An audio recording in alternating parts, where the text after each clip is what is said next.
So generally speaking, it's not hard to know who's running for president. The media will tell you, they'll tell you, your annoying uncle at Thanksgiving dinner will tell you, or at the very least you'll be walking past a television in the airport and you'll see a bunch of reporters chasing after Hillary Clinton through Iowa. It's really easy to know. The point is, it's really easy to know who's running for president. It's even easier when you go to the FEC's website, which has a comprehensive list of every person who's filed to run for president. And there, among the legitimate contenders, you can also find some of the strangest people on this planet Earth, or at the very least, in our great country, the USA. Here I've compiled a list for you of 5 unorthodox presidential candidates that don't quite fit the mold of what we expect. Number 5 being my personal favorite. So first on the list is President Emperor Caesar. Now, you may be thinking, he's presidential candidate Emperor Caesar. No. He is actually named President Emperor Caesar. And this guy has all the experience you can need. He's a native Floridian. He's been named president his entire life. I mean, what more preparation do you need? His long resume includes running for president in 2008 and in 2012. And just in case you might be a little bit suspicious, he's taken it upon himself to mark in the little decorative administrative boxes on his presidential filing form the word none in big letters. Don't get it confused, man. We don't even know what the question is, but the answer is none. And Republicans, don't get too excited. His political affiliation is Democrats. Number 2, and I'm going to have to read this one. She has a very interesting name. Her name is, once again, President Princess Khadijat M. Jacob Fambro. Princess Khadijat is the treasurer of the, quote, one alien to another alien Little Wayne Dwayne Michael Carter Jr. President Carter Will Committee.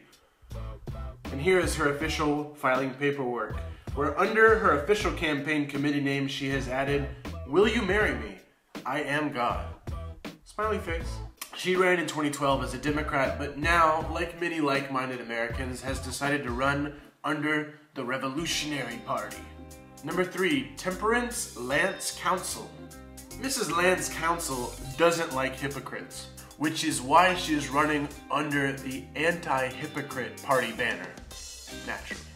A quick look at her Facebook page will tell you she's, quote, the strangest person in the world, 30 years and counting.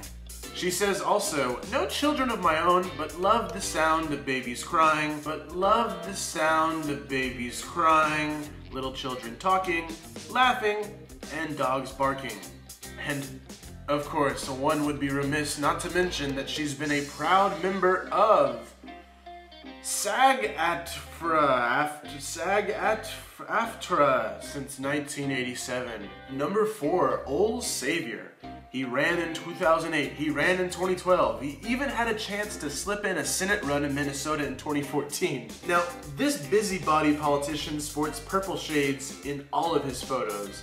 And honestly, if you go and look him up, if you Google Old Savior, his campaign website and all the information about him comes off more like a dating profile rather than a political candidate.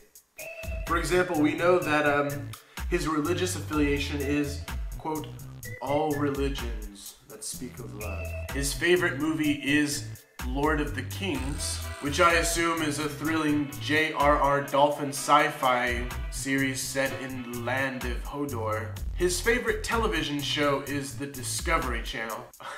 And of course, one must include in every good dating profile their number 1 item on their bucket list, which for Mr. Savior is the dismantling of all nuclear weapons. Number 5, Sydney's voluptuous buttocks. And no, Sydney's buttocks is not the candidate. This is actually the person's name, Sydney's voluptuous buttocks. His campaign committee is a little bit more snappy, a little bit better marketed. He's shortened down the name to Sid voluptuous buttocks. It's important, you gotta keep the people's attention. Sometimes you have to shorten things down. Sydney's, Sid, much better.